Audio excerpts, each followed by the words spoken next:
दासे दास बुलाई बहोरी, गुरु ही सौंपी बोल कर जोरी। सबके सार संभार गोसाई, कर भी जनक जननी की नाई। फिर दास दासियों को बुलाकर तथा उन्हें गुरुजी को सौंपकर हाथ जोड़कर बोले कि हे गोसाई, इन सब की माता पिता के समान देख रेख करते रहिएगा। 12 बार जोरे जुग पानी, कहत राम सब सन मृदु बानी। सोई सब भांति मोर हितकारी, जेहि जेहि ते रहे भुआल सुखारी। राजा रामचंद्र जी बारंबार दोनों हाथ जोड़कर सबसे कोमल वाणी में कह रहे थे कि मेरी हितकारी मित्र वही होगा जिसकी चेष्टा से महाराज सुखी रहेंगे।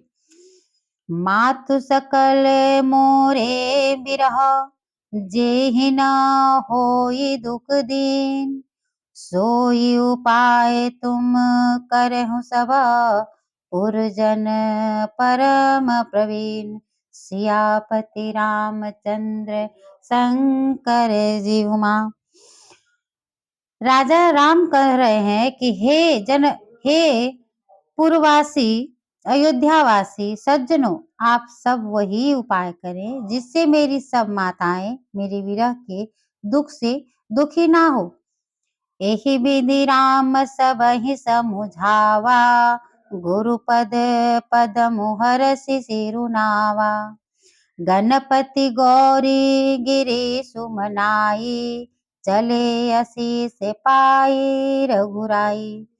इस प्रकार श्री रामचंद्र जी ने सबको समझाया और हर्षित होकर गुरु जी के चरण कमलों में सिर झुकाया।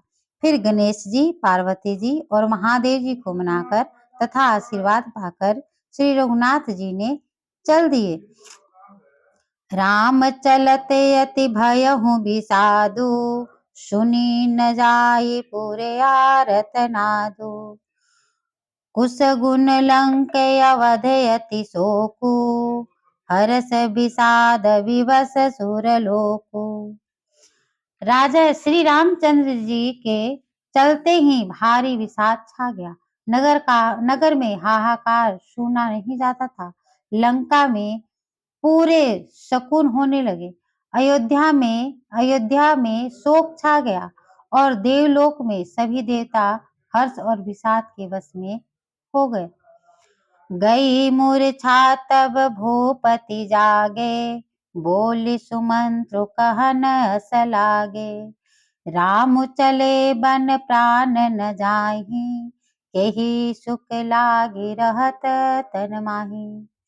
मूर्छा दूर हो गई तो राजा जागे और सुमंत को बुलाकर कहने लगे कि श्री राम वन को चले गए पर मेरे प्राण नहीं निकल रहे।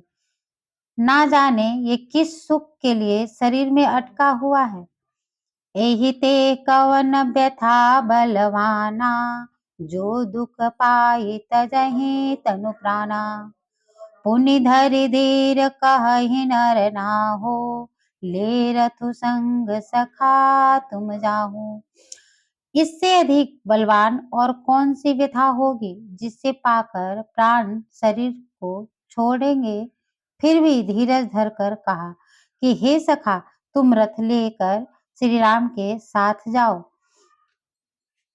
सुठ सुकुमार कुमार दो, जनक सुता सुकुमारी।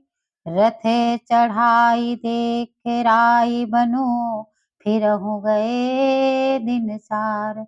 सियापति रामचंद्र शंकर जी उमा।